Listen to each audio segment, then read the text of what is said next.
테슬라는 마치 혜성처럼 등장해 모든 것을 바꿨습니다. 테슬라가 처음 등장할 당시 전기차 사업은 디트로이트의 거물들마저 고개를 저으며 손을 뗐던 불모지였는데요. 신예에 불과했던 테슬라가 그야말로 혁신을 일으켰죠. 이제 전기차는 거부할 수 없는 트렌드가 됐습니다. 이제는 테슬라가 새로운 전기차를 내놓을 때마다 전 세계의 시선은 테슬라에게 쏠리죠. 사이버 트럭도 마찬가지입니다. 테슬라는 2019년 11월에 사이버 트럭을 최초 공개했는데요. 베일을 걷고 드러난 것은 마치 공상과학 영화에서 튀어나온 것처럼 특이하게 생긴 전기차였습니다. 트럭이라고는 하는데 흔히 떠올리는 형태와는 전혀 다른 모습이었죠. 그런데도 세상은 이 이상한 전기차에 열광했습니다. 그러나 테슬라가 대중의 기대에 부응해 사이버 트럭을 내놓기까지는 예상보다 긴 시간이 걸렸습니다. 사이버 트럭의 시제품을 처음 공개하던 당시 테슬라는 사이버 트럭을 2021년 말에서 2022년 초 대량 생산할 계획이라고 밝혔습니다. 제품 개발에서 본격적인 양산까지 약 2년 정도가 걸릴 것이라고 내다본 거죠. 그러나 생각만큼 양산이 쉽지 않았던 걸까요? 테슬라는 이후 2023년 초로 양산 시기를 미뤘다가 또다시 2023년 중반으로 거듭 일정을 연기했습니다. 그리고 테슬라는 15일 마침내 사이버 트럭을 생산한다는 소식을 알렸습니다.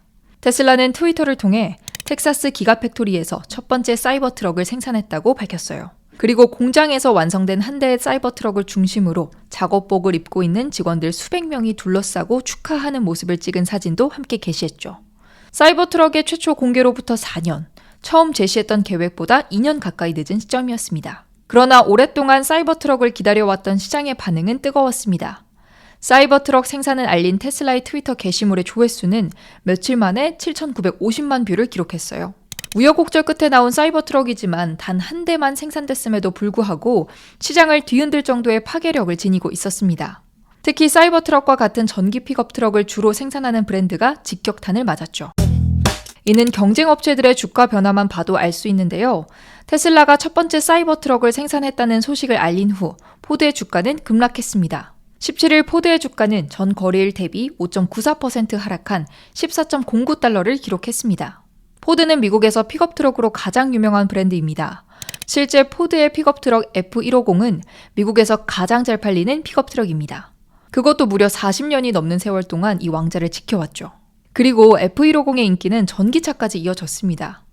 전기차 전환에 따라 포드가 내놓은 F150의 전기차 버전인 F150 라이트닝은 출시 직후 선풍적인 인기몰이를 했습니다. 지난해 4월 F150 라이트닝을 출시하자마자 사전 예약이 20만 대에 달하는 등 주문이 몰렸습니다.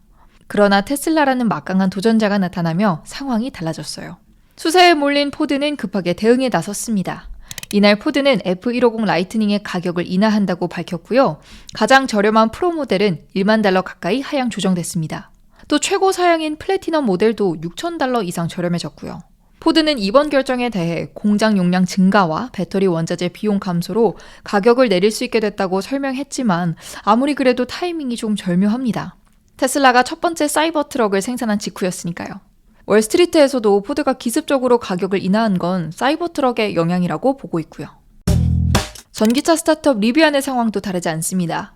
리비안 역시 픽업 트럭이 대표 차종인 브랜드인데요. 신생 브랜드에 불과했던 리비안이 다른 전기차 스타트업에 비해 안정적으로 시장에 안착할 수 있었던 것도 이 빈틈을 잘 파고든 덕분이죠.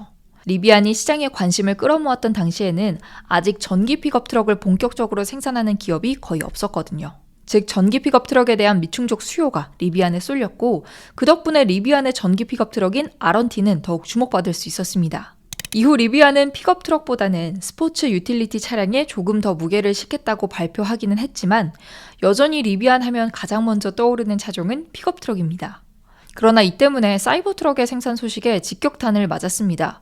포드와 마찬가지로 리비안에게 있어 픽업 트럭이 중요한 만큼 영향을 더 많이 받은 겁니다. 이날 리비안의 주가도 전거래일 대비 3.34% 하락하며 흔들리는 모습을 보였는데요. 포드에 비해서는 낙폭이 크지 않지만 사이버 트럭 생산 여파라는 것은 분명합니다. 리비안은 아직 포드처럼 적극적인 대응에 나서지는 않았습니다. 사실 사이버 트럭에 맞선다고 해도 취할 수 있는 전략은 많지 않거든요. 포드처럼 아런티의 판매 가격을 낮추는 것도 가능하겠지만 이러한 가격이나 정책은 제 살 깎아먹기나 다르지 않습니다.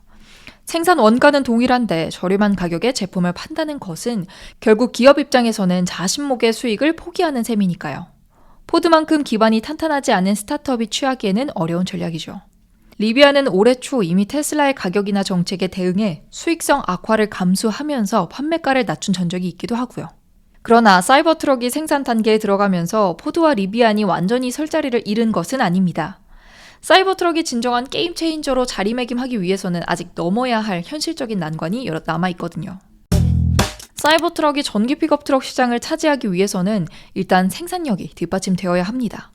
많이 만들어야 많이 팔 수 있으니까요. 테슬라의 일론 머스크 최고 경영자는 지난 5월 주주총회에서 사이버트럭을 연내에 인도할 수 있을 것이다 이렇게 장담하면서 생산이 시작되면 연간 25만 대에서 50만 대를 인도할 수 있을 것이라고 기대했습니다. 다만 이 생산 목표에 도달하는 시점이 언제인지에 대해서는 구체적으로 밝히지 않았고요. 그래서일까요? 월스트리트에서는 사이버트럭 양산이 그리 쉽지 않으리라 이런 분석이 나오고 있습니다. 15일 블룸버그에 따르면 도이치뱅크의 이메뉴얼 로스너 애널리스트는 올해 사이버트럭 인도량이 2,000대 정도일 것이라는 예상을 내놨습니다. 사이버트럭의 생산 공정 최적화가 어렵고 사이버트럭을 위해서 더욱 큰 배터리팩이 필요하다는 이유에서였죠. 사이버트럭이 넘어야 하는 장애물은 또 있는데요. 바로 안전성 논란입니다. 사이버트럭은 다른 차량과 달리 스테인리스 스틸이라는 원자재를 사용했는데요. 이 원자재는 기존 철강보다 더 단단하고 두껍습니다.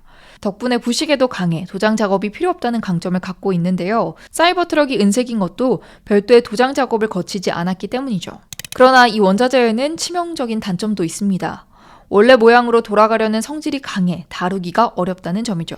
물론 테슬라도 이 점을 잘 알고 있습니다. 그래서 단점을 상쇄하기 위해 스페이스X의 우주선 재료를 만드는 스틸 다이내믹스를 통해 스테인리스 스틸의 추가적인 원자재를 혼합해 합금을 제조했습니다. 그리고 이를 바탕으로 차체를 만들었죠. 덕분에 다루기 어렵다는 단점을 해결한 것처럼 보이지만 결국 문제는 안전성입니다. 통상적으로 일반 자동차에 사용되는 철강은 충돌 시 구겨지도록 설계되어 있습니다. 충격을 받는 즉시 에너지를 흡수해 탑승자를 보호하기 위해서죠. 그러나 스테인리스 스틸은 쉽게 구겨지지 않기 때문에 충격이 그대로 승객에게 노출됩니다. 이러한 점에서 안전성에 대한 우려가 나오고 있는 건데요. 테슬라는 스테인리스 스틸의 이런 성질을 어떻게 보완했는지에 대해서는 밝히지 않았습니다. 안전성의 경우 한번 문제가 되기 시작하면 걷잡을 수 없거든요.